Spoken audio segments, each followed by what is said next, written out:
Since we have determined that Isaiah probably was talking about the two Americas were in chapter 18, now I want to focus on the blessing of the tribe of Joseph because the Book of Mormon maintained that Lehi was from the tribe of Joseph. So it should be something about it because Joseph was an important character in the Bible.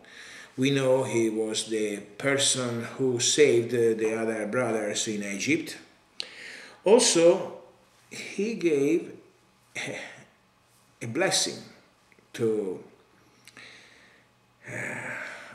well, it was Jacob who gave blessings to the two sons of Joseph, and later on Moses gave a blessing to the tribe of Joseph. So let's see first of all if the Israeli people should be scattered in any place of the world, not just around East Africa or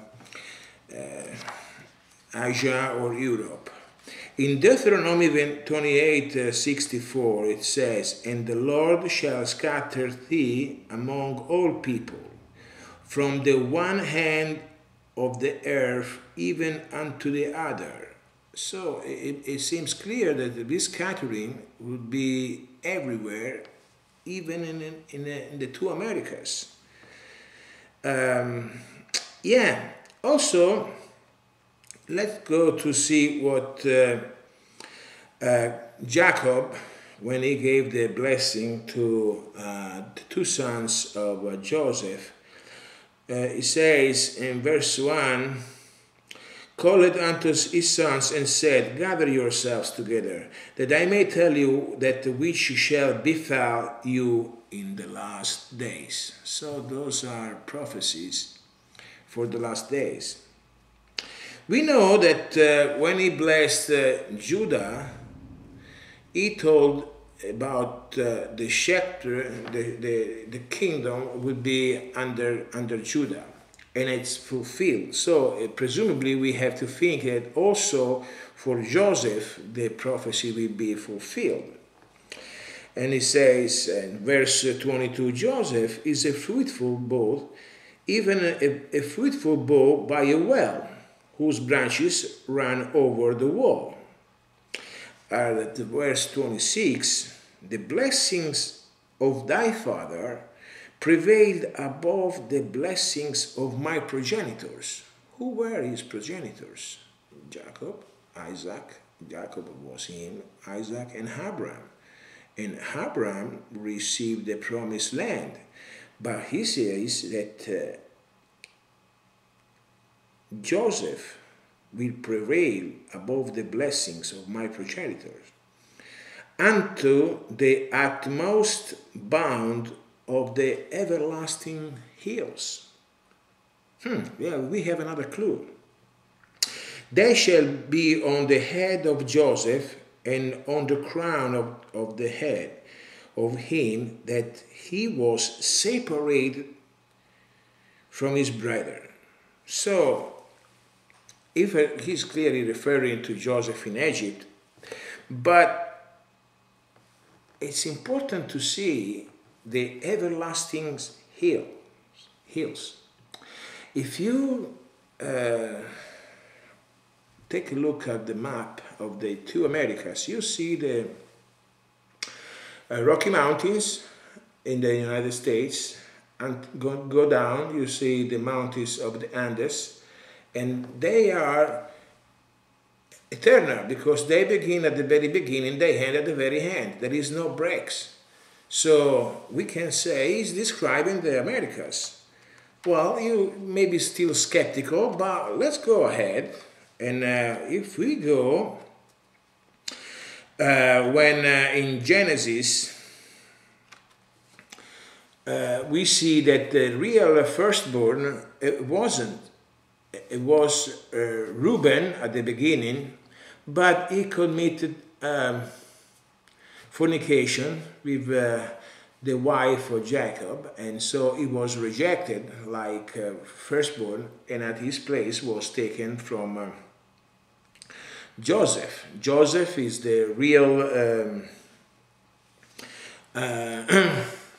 firstborn of Israel. So if we go in Deuteronomy 33, verse 13 and 17, we have the blessing given by Moses to the tribe of Joseph.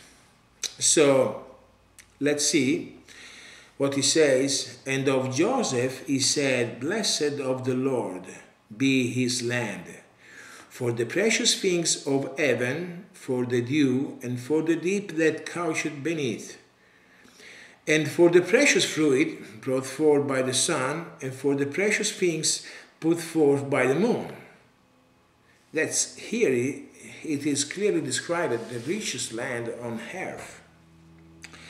"And for the chief things of the ancient mountains, and for the precious things of the lasting hills." Again, the last everlasting hills.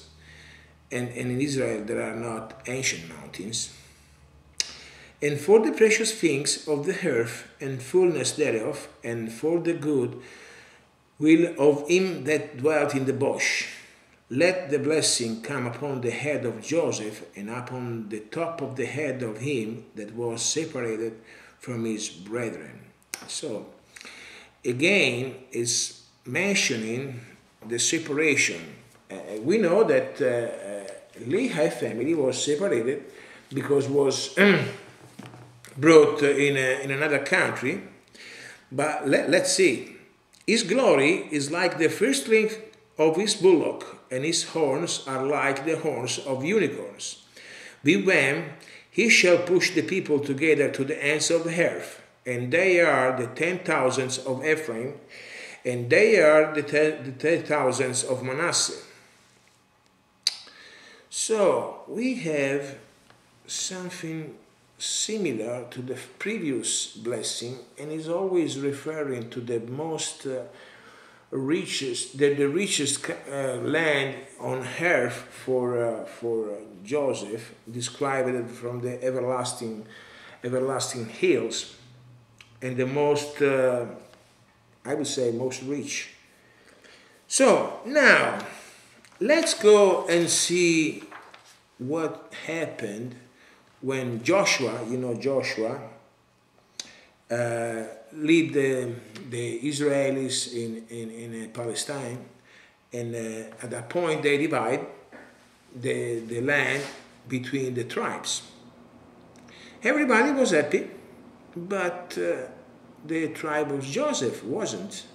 In fact, if you go on Joshua chapter 17, verse 14 and 15, we read, "The children of Joseph spake unto Joshua, saying, Why hast you given me but one lot and one portion to inherit, seeing I am a great people, forasmuch as the Lord hath blessed me hitherto," blessed, they are referring to the blessings.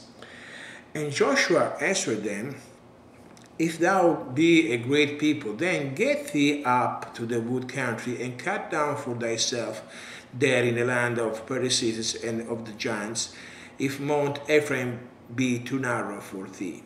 So we see here that the tribe of Joseph, referring to their blessings, they are not satisfied when they receive the land in Palestine. Why?